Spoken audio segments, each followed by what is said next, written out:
सार्वत्रिक निवडणुका याच्यासाठी जे काही लीड करायची जी संधी असते ती प्राप्त नाही होऊ शकली, परंतु किमान 4 वर्षाच्या कामकाजाचा फायदा येणाऱ्या निवडणुकामध्ये आमच्या पक्षाला कसा होईल हे मात्र आम्ही निश्चितपणाने पाहणार आणि हे काम आम्ही या राज्यामध्ये करू शकलो आणि विविध क्षेत्राला आणि विविध घटकांना स्पर्श होईल असे अनेक निर्णय घेतलेले. त्या निर्णयाचं काही मी आपल्यासमोर वाचन करणार नाही, परंतु हे सगळे निर्णय सर्व घटकांना स्पर्श होतील अशाच प्रकारचे निर्णय आम्ही केलेले आहेत आणि म्हणून त्या कामाचं एक समाधान मनामध्ये आहे आणि ते समाधान घेऊन मुख्यमंत्री पदाची सूत्र सोडल्याच्या नंतर नववर्ष लातूरमध्ये साजरं करावं.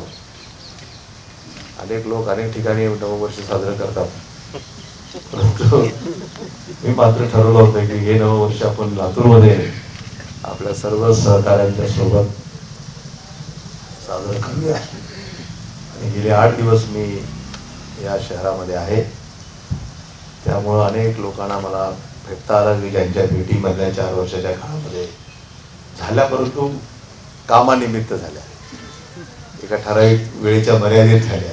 ही गोष्ट महत्वाची घडल्यानंतर आनंद व्यक्त करणं, परंतु आता बाभळगाव मध्ये सुद्धा नववर्ष साजरं करणारी नवी पिढी मला तिथं तयार होते, हाही अनुभव मला बाभळगावमध्ये घेता आला. हाचा एक वेगळा आनंद अनुभवलेला आहे.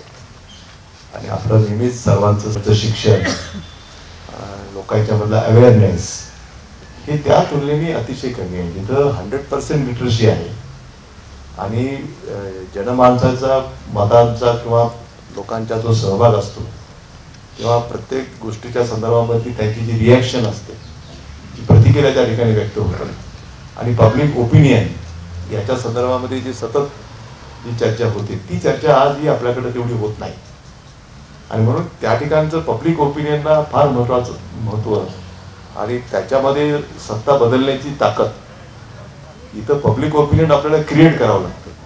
लोकांच्यावर काही वेळा आपलं मतही आपण लादत असतो, कदाचित त्यांच्या अज्ञानामुळे असेल किंवा कदाचित अवलंबून राहण्याची एक लोकांच्या मध्ये जी भावना असते की सरकारवरच आपल्याला अनेक गोष्टीसाठी अवलंबून राहावं लागतं.